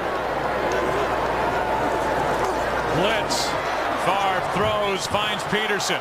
Adrian, room to run, has a blocker in front of him and won't go down easily. Adrian Peterson good for 16 yards. Bishop downfield to make the stop. Fox tonight. Brian writes a controversial bestseller. When sudden fame goes to his head, his big shot behavior could land him in the doghouse. On live TV with Bill Maher, Family Guy. Viewer discretion advised. An all-new episode, 9 Eastern, 8 Central, tonight on Fox. First down, Minnesota. First possession, second half. Peterson. That'll be a hold. Lodeholt had a hold of Clay Matthews, and flags flew. Holding. Offense, number 71. It's a 10-yard penalty. Repeat first down. Hey, Clay Matthews, he's trying to get to the outside to contain, and you know, there's the hold, and it looked like Matthews' headgear might have gotten underneath the shoulder pads there of Phil Lodeholt, who's 6'8". He swallowed Clay Matthews up. Clay Matthews, who we talked to, said, you know, he's still got a walk-on's mentality. He's always looking over his shoulder for somebody to take his job. He was a walk-on at USC. He's a third-generation NFLer. His uncle Bruce was a tremendous offensive lineman in the Houston, Tennessee organization. Clay has 4 tackles and a sack today, and Peterson goes straight ahead for 3. Let's go for a game break. Here's Kurt. Here's one you don't see every day. Dallas receiving the punt. Detroit tries to down it, but no one ever touches it. Brian McCann scoops it up to the Cowboys and takes it 97 yards untouched. Remember, he had a 101-yard interception return last week. It is now 14-12, Dallas scoring on a punt return in a very strange way. Joe, Troy Pam. Yeah, how about this little one-week stretch? I hope his agent puts some incentives in his contract. You're always thinking money. 2nd and 17. Favre with a good pocket. Slings it. Almost picked after it went through the hands of Percy Harvin. Sam Shields was laying on the turf, and it almost went right into his hands. He fell down, and he was laying on the ground, and he saw the ball coming. You're going to see him go to the ground right here. And as he's on the ground, the ball's in the air, and he's hoping that he could get it off of the deflection. Looked like he was trying to throw it in there to Percy Harvin. Sure enough, off the deflection, and Sam Shields almost gets another one. The guy who didn't play corner till his last year at Miami, was a receiver prior to that. 1 interception in his rookie year, but he was a college free agent. He's been an important part of the secondary for Green Bay, and it'll be delay a game. Delay a game. Offense. It's a 5-yard penalty. Still third down. And this crowd lets him have it. You know, at one time it was 1st and 10 from the close to the 30-yard line, and I thought at that time that they would look at this as 4-down territory based on the score, and now I'm not so sure what they do. Well, you have to get a chunk here if you're thinking that way. It's 3rd and 22, but I'm with you. I think that's definitely out there for Minnesota if they get something done here.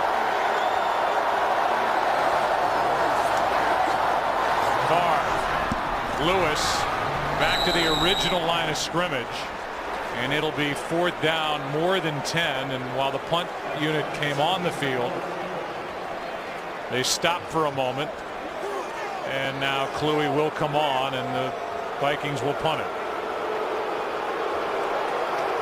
Well, the fans aren't too happy. You understand with 4th and 11.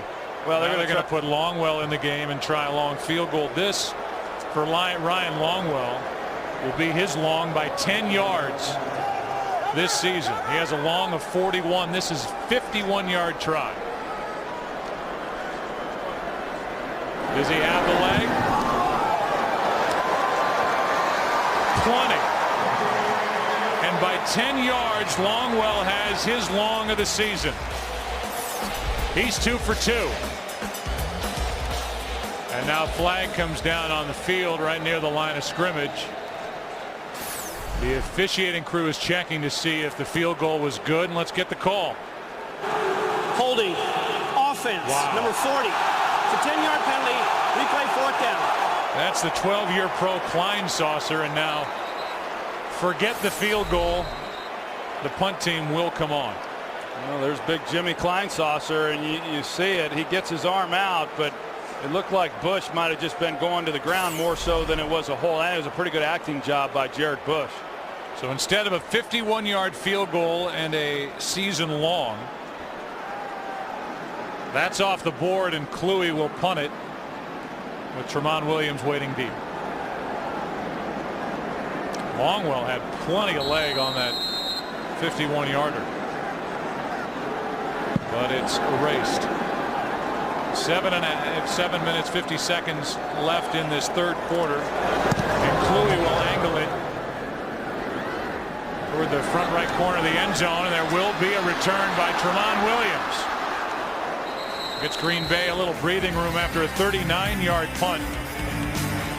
Leffler on the tackle, a return of 12 yards, 24-3 Pack, and they have the ball.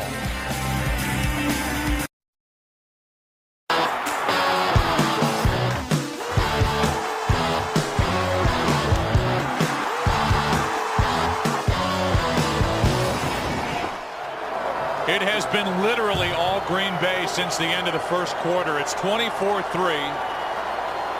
Packers started their own 16. That's Jennings. He's got 2 touchdowns, and now he has a completion good for 8. Asher Allen on the tackle for Minnesota, and it looks like now Aaron Rodgers, this offense, they're having fun out there as you look at their last 4 possessions, and that's why they're having fun. They're scoring points. And number 85, Greg Jennings, who had a 3-game stretch that started at the end of September, went into early October, where he had a total of 6 catches. He is now the man once again for Aaron Rodgers. 2nd and 2.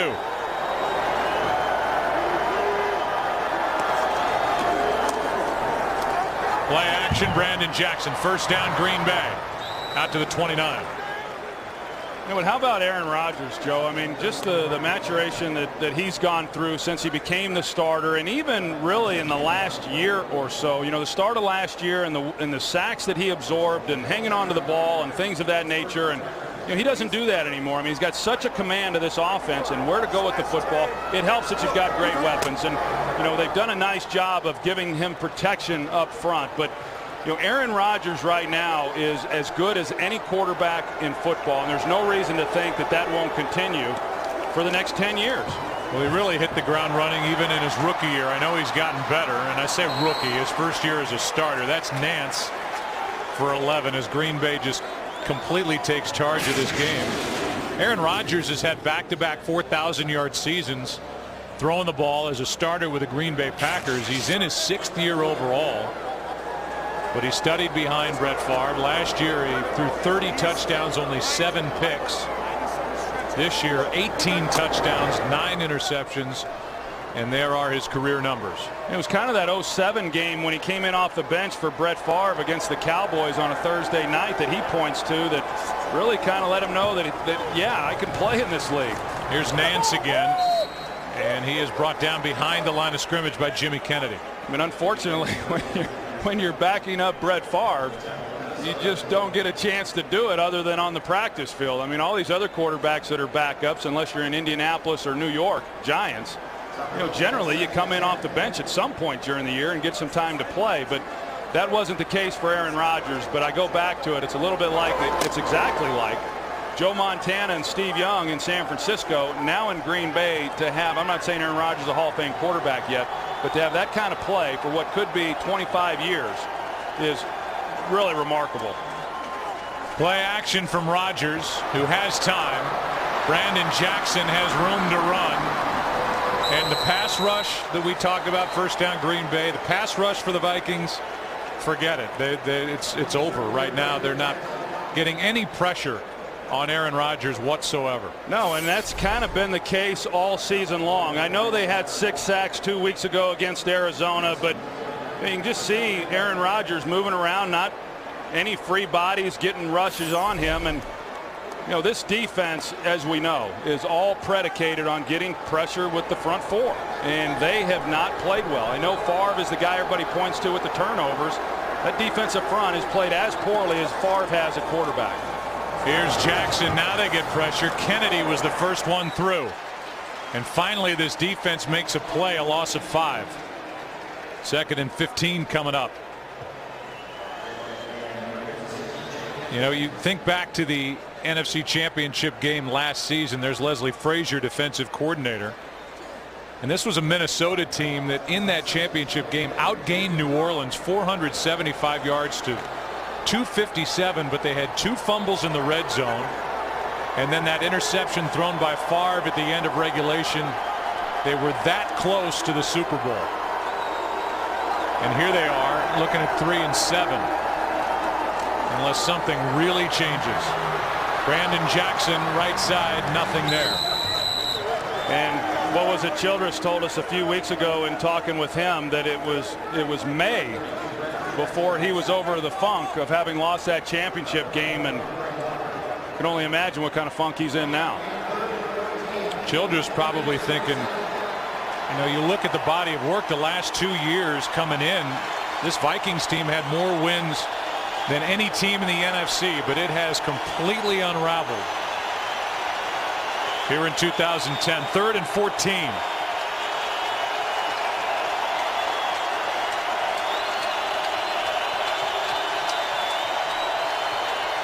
Blitz coming over the middle. Greg Jennings, and the play is made. A hold by this Minnesota defense as Greenway made the stop.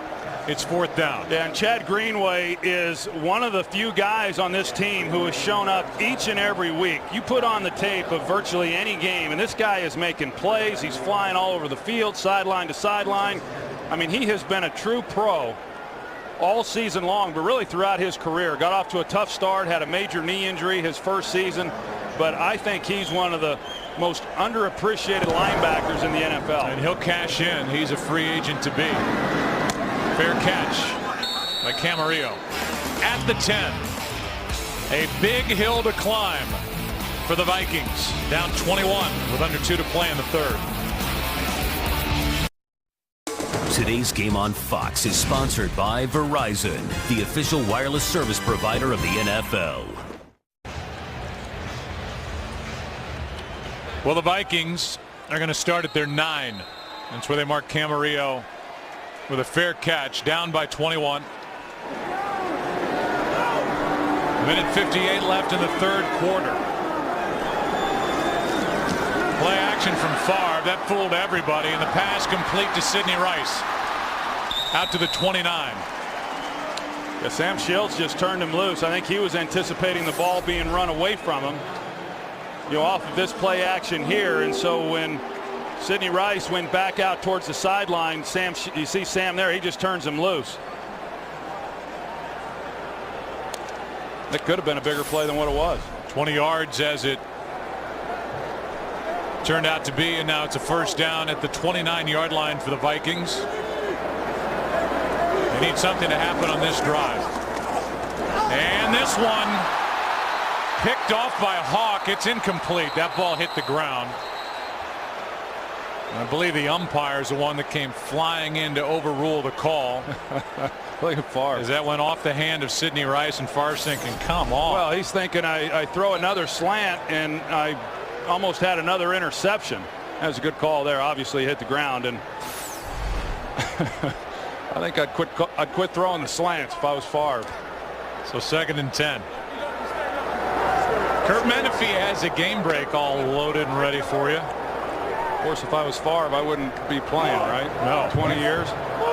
We found the Holy Grail up here in the booth. Blitz coming from Woodson, and Peterson trying to spin. Can't haul it in. 3rd down and 10. Here's Kurt. The Cowboys scored 2 touchdowns in 2.5 minutes to take a 21-12 lead. But back come the Lions. Sean Hill, Calvin Johnson. Touchdown, Detroit. It's now a 21-19 lead. Detroit within 2 points. With plenty of time left. Joe, Troy, Pam? Joe, I don't know what Dallas has, but Detroit, I don't know even what their record is right now, 1 or 2 wins, but they have played a lot of good games this year. I think they're right on the verge. I do too. They're 2-7. Favre on 3rd and 10 throws high. Too much for Camarillo, and it didn't happen on that drive.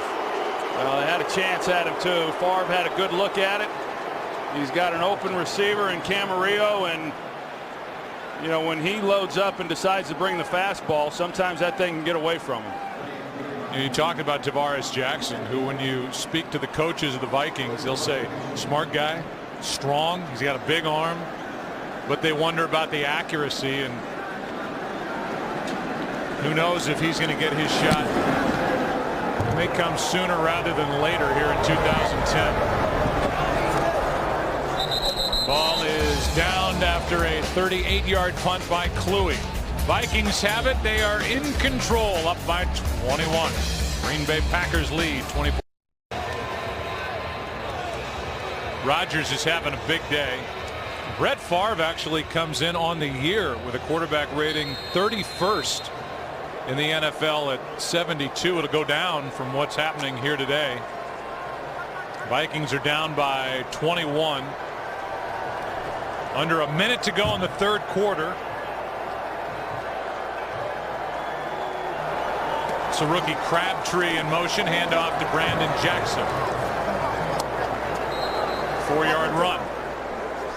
You mentioned the quarterback rating, and there's a lot of people out there saying, yeah, what is the quarterback rating? What does it really mean? And a lot of people kind of scoff at it, and I never have. I think that the quarterback rating is a pretty good barometer as to how quarterbacks are performing, and it's not based then on just how many yards you're throwing for. So it for the most part puts quarterbacks on a level playing field to where you can compare how someone is performing. Are there flaws within it? Absolutely. But when you're down where Favre is on the quarterback rating, you're not playing well, and we know that he hasn't.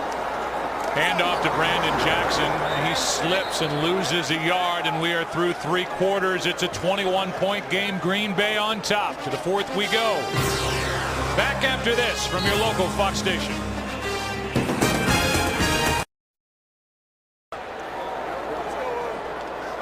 (24-3) as we start the 4th quarter. It's a 3rd down for Green Bay. 3rd down and 7. Jared Allen at defensive end on the right side. Closest to the bottom of the screen, working on Clifton.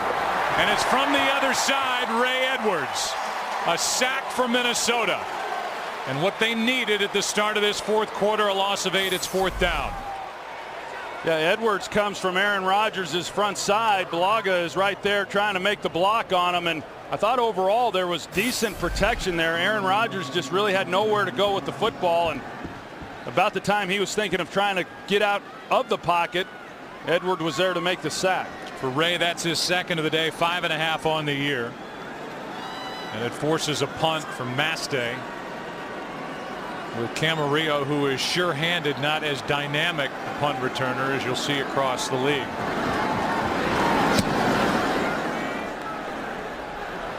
See where this bounces. Not a very deep punt, and on a hop, Camarillo takes it and lunges to the 35. We'll take a break. 6-yard return after a 43-yard punt. Here come the Vikings, down by 21. The year was 1992, and Brett Favre made his first NFL start against Pittsburgh. That same year, Percy Harvin, who is his most consistent, dependable target, is 4 years old. And here is Favre making his 295th consecutive regular season start. Since that day against the Steelers, down by 21. 14 to play. And Favre overthrows everybody. Looking for Sidney Rice, and this is a frustrated offense. Frustrated quarterback, frustrated backup, frustrated coordinator. and an embattled head coach. Yeah, but it's not a lot unlike it was a couple of weeks ago against the Arizona Cardinals right here at this same field. You know, I mean, it was less time than what there is now. They were down 14 points with 5 minutes to play. Looked like that game was all but over, and yet they found a way to come back. So, I mean, look, I mean, I'm reaching right here, but there's a chance if they can pull something together and get a score. I wouldn't necessarily count them out with 14 minutes left in the fourth. Out of the shotgun, Woodson was coming on a blitz, and a throw across the field to Camarillo. Good for 8. Camarillo came into this game with 11 receptions. You remember the pickup that the Vikings made getting Randy Moss at the beginning of October. Player that Brett Favre always wanted to play with. Gave up a third-round pick for Moss and cut him loose about a month later. And if Kenny Britt's not hurt with Tennessee, Moss goes unclaimed around the NFL for a guy that the Vikings gave up a third-round pick for, and it didn't work. Passes behind on third down, Adrian Peterson. So if you want to talk about accuracy with Tavares Jackson, Brett Favre has been inaccurate here today. Yeah, and this the game is going to be all but over if they don't convert here. And Ben Lever started to run out onto the field for the punt team, and Brad Childress quickly called him back, and there was not a decision to be made. And I agree with that at this point you've got to, one, I would say if you convert this here on fourth down, you've got to get right into the no huddle.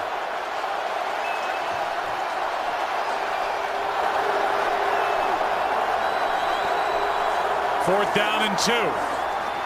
Favre trying to make something happen, throws too high.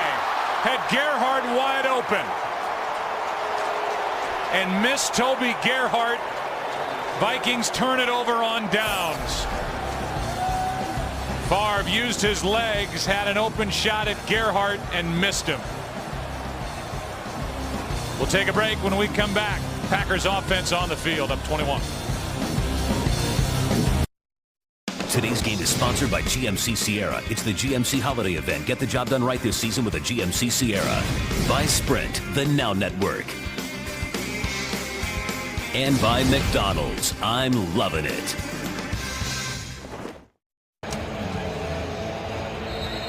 (24-3) Green Bay on their way to their 7th win of the season. They have a date at the end of the year at home against Chicago.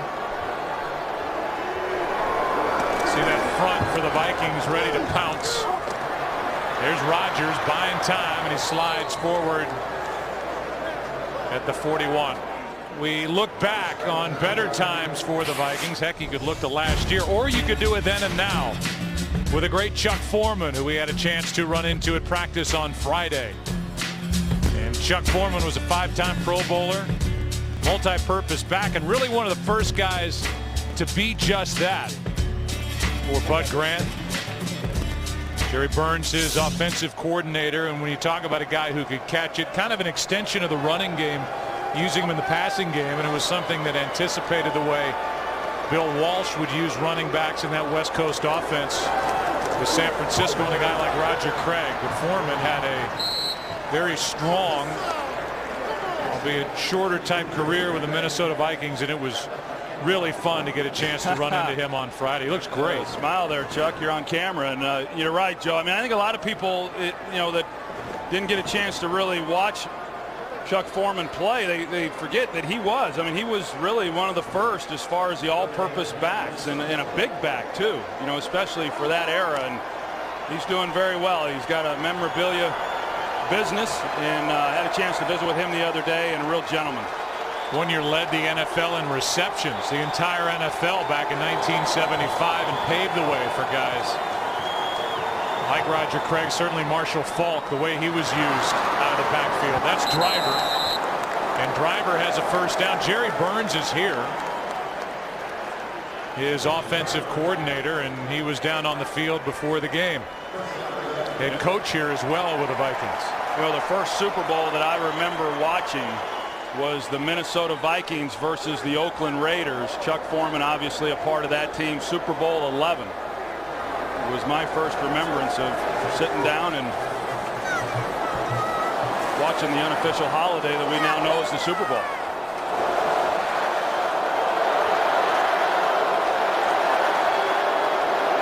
On first down, here is Brandon Jackson left side, and good effort. E.J. Henderson made the stop. He had people with him. Let's go for a game break. Here's Kurt. Well, the Cowboys trying to hold off the Lions. John Kitna, the former Lion, hooking up with Miles Austin. Second touchdown for Austin on the day. It's now, once again, a 9-point Dallas lead in the fourth quarter. Joe, Troy, and Cam. Jason Garrett trying to start his NFL coaching career as a head coach at 2-0. Could make for a heck of a game on Thanksgiving Day, Thursday afternoon. Yeah, we look forward to it with the New Orleans Saints visiting Arlington, Texas. 2nd and 8. Here for the Packers. Here's Dimitri Nance. And Nance was a guy who the Falcons liked. The Packers picked him up off the practice squad, and he's a yard shy of a first down. You know, I mentioned Mike McCarthy a little bit earlier and being the play caller, and I just don't know that, you know, here we are at the halfway point, and obviously a lot of football left to be played, and there's some other worthy coaches, but, you know, how can he not be mentioned as one of the favorites for Coach of the Year? I mean, it has been a great year on his part, never using injuries as an excuse and just continuing to hold the players accountable to a high level of play, and they've done that. It's 3rd down and 1. John Kuhn in a tailback. They play action and shoot for Jennings, who's got his 3rd.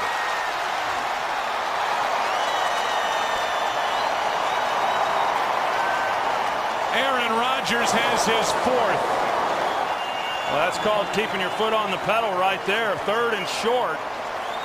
And you come back knowing you've got one-on-one on the outside. They like those matchups no matter who they're playing. 3rd and short, you know what you're going to get. Take a shot down the field. See if you just can't ice this thing if it wasn't already. How about that? Just dropping it in. Not bad coverage by Asher Allen. No, it really wasn't. We call that the stovepipe. You know, just drop it right down the stovepipe. This to make it 31-3. By the way, Troy, happy birthday. Oh, thank you, Joe. I wanted to pick right now. I was wondering if you were going to do that. Aaron Rodgers, he's got 4 touchdown passes, and the Pack blowing out the Vikes.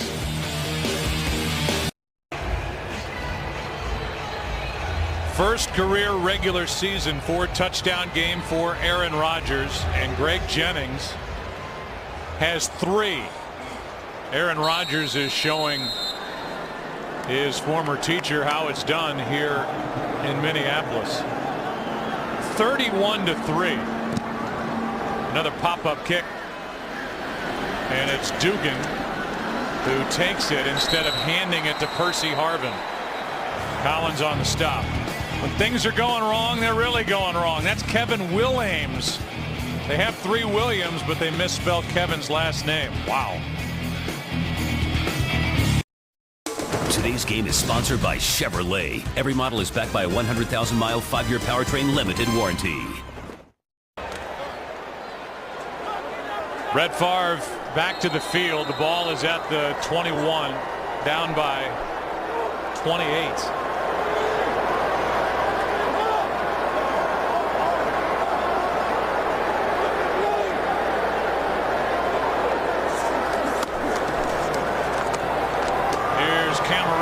Catch, and he is ahead for the first down, almost a horse collar. Ziggy Wilf and this organization. Ziggy is the owner in his 7th year in charge of this franchise. It's been a push to get a new stadium here for the Vikings. The Twins have one. Everybody's talking about a potential coaching change or how long is Brad Childress going to stick around. The story's really bigger than Brad Childress with the Vikings right now. As Favre sets up with a 1st and 10. Brought Brett Favre in last year. Vikings became ultra relevant, came so close. Here's one in the air, incomplete. Getting to the NFC Championship game a year ago. Now the Vikings are looking at a 3-7 start with 7 games left, including today. And, you know, there are free agents, Troy, and then there are free agents. And there is no free agent in sports like an NFL owner whose lease has expired, and that is the case here with the Vikings next year in 2011. Well, and they got to get a deal done if they're going to stay in Minnesota. There's no question about that. I mean, you look at the new stadiums that have gone up around the league, and the only way you're going to be able to compete on the field is to get a new stadium here, or they'll have to take this team elsewhere. Here's Harvin. Stays on his feet, goes down the sideline. It depends on the spot. And they're going to knock Harvin out right at the marker. Went right around Charles Woodson. Harvin still playing. He picked up 9+, and we'll see if it's enough for a first down. And they're going to have a measurement. So impressive in his second year, Percy Harvin out of Florida. Well, he's become their best offensive player. I mean, really, when you think about it, and without Sidney Rice being on the field this year, and you know, the challenging thing for the Vikings is with Percy Harvin, when they want to put in new packages during the week and have him do different things, because they definitely want the ball in his hands, they're never certain he's going to be available to even work on those things because of the problems he's had with migraines. And it's 2 inches for a first down on third down for Minnesota. And they're chanting "Fire Childress."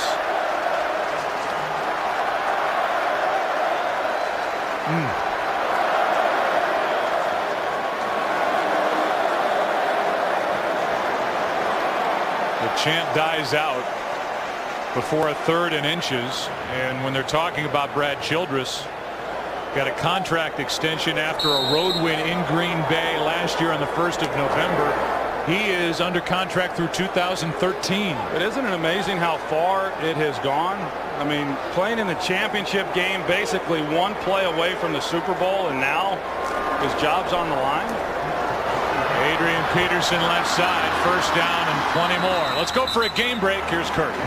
Buffalo was down to Cincinnati 28-7 in the second quarter, 31-14 at halftime, but they've come all the way back. Ryan Fitzpatrick and Steve Johnson hook up for a game-leading touchdown. 21 answered by the Bills is now 35-31 Buffalo. Joe, Troy, and Pam. There may be no more disappointing team across the NFL than Cincinnati. You got that right. In fact, if there is one, we may be looking at it right here. Down by 28. Favre throws, and the pass is broken up.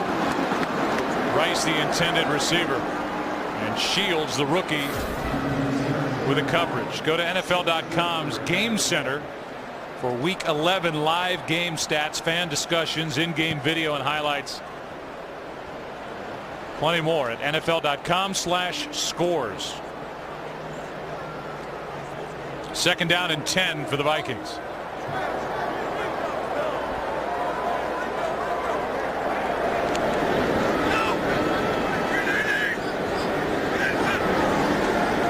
Blitz coming from Green Bay. This is Schenko. And Bassant is dragged to the ground by the rookie Zombo. No gain. You know, we saw Green Bay there, even with a 28-point lead. Dom Capers, the defensive coordinators, calling the blitzes and, you know, bringing pressure, and I don't blame him for doing that. And Dom Capers, of course, last year coming in as the defensive coordinator and the job that he did. And initially, it was met with some skepticism, this 3-4 scheme.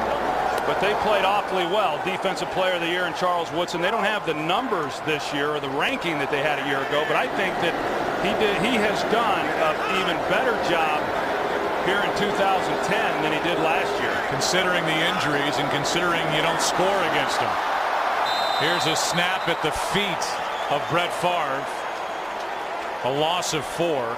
This is a defense in Green Bay that's lost 3 linebackers to IR. Here's the snap by Sullivan at the right shin of Brett Favre. They've lost Nick Barnett, Brady Papinga, Brad Jones, Harrell, Justin Harrell, the defensive lineman on IR, Mike Neal, a second-round pick from Purdue on IR, 2 safeties, Morgan Burnett and Derek Martin, and they've had injuries with the corners as well. As long as they keep the guy we just saw, 52, Clay Matthews, on the field, they got a chance. 4th and 13. Down the middle, pass too high for Harvin. Again, a wide open receiver. The throw too high with too much on it from Brett Favre.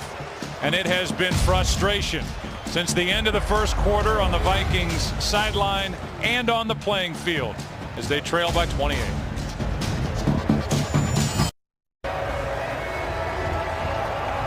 What a day for A-Rod. Aaron Rodgers is taken out of the game, and those Packers fans who travel so well behind the bench of the Packers salute his third 300-yard passing day, his first regular season 4-touchdown pass day of his career, the 12th time in his career he's gone over 300, and the Packers fans who came here to Minneapolis, they've had fun since the end of the first quarter. It's a 28-point game,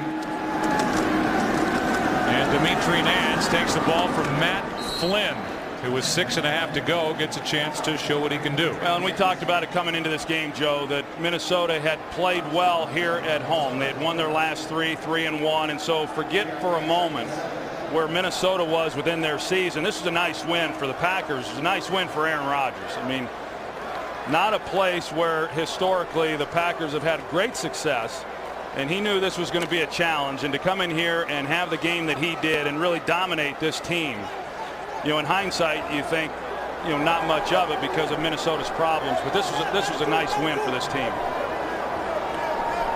7-3 and 7-3, the top two teams in the NFC North. Chicago, Green Bay. This is Nance, shakes a tackle. That was Griffin, and then gets absolutely bent over backwards, somehow gets up after a gain of 2. The best teams from around Europe battle in the UEFA Champions League, and you can find it on Fox Soccer this week. The Scottish champs Rangers FC take on Mexican sensation Chicharito and Manchester United, live in HD and only on Fox Soccer. So Chicharito will be found on Fox Soccer as we watch a 3rd and 5 from Matt Flynn, who hasn't had much of a chance to do anything. 7th round pick out of LSU. Now he gets to throw, and he completes to Nelson. And Jordy Nelson has a Green Bay first down. And they're going to let Matt Flynn throw it around a little bit too. You know, kind of rather than just getting the game and hand it off. That doesn't do much for anyone. Let Matt Flynn come in and complete some passes, and you just never know when you might need them. They've all gotten a little spoiled around Green Bay with not having to rely on backup quarterbacks to come in and play. But I know they like Matt Flynn, and visiting with Mike McCarthy and what he has shown them in the limited time that he has had in preseason games. Greg Jennings, by the way, has the first 3-touchdown day receiving 6 years for the Packers. Javon Walker, the last one to do it. And here's more from Dimitri Nance, good for 2. And here's the day for Aaron Rodgers, at least some of it. Moving to his left, throwing back across his body. The first touchdown to Jennings. Here's one to Jones. Here's another one to Greg Jennings, who made a move, got to the end zone. And then on 3rd and inches, the old stovepipe. Right down the stovepipe and into the gut of Jennings. It really wasn't a great stovepipe because it was a little bit underthrown, but you get the gist. You get the gist. And you're picky. 2nd down and 8. Handoff is to Nance. And he's a yard shy of a first down. Thursday, Thanksgiving, is Gobbler Day here on Fox. This ridiculous looking award that we came up with when Troy, Chris, and I took over for Pat and John years ago. We initially meant it as a joke, and I don't know that the joke really has carried forward. It now looks like a big brick of chocolate shaped like a turkey. We've had some proud recipients over the years, though. No, we have, and I understand they made a mold, and this is the last one of this particular mold, so this thing will look different next year. Whoever's doing the game.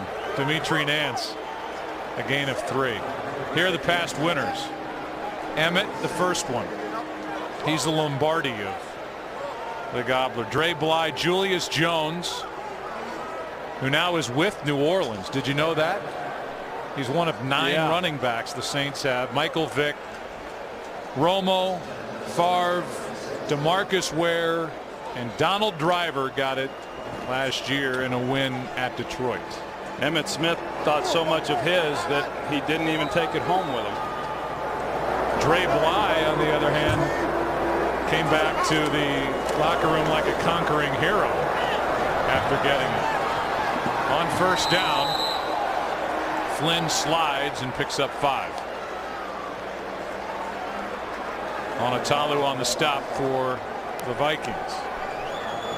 And we're coming up on the 2-minute warning. Flynn gets a chance to stretch his legs and do his thing. Green Bay Packers will be 7-3. The Vikings the opposite. 2 minutes left. Minneapolis.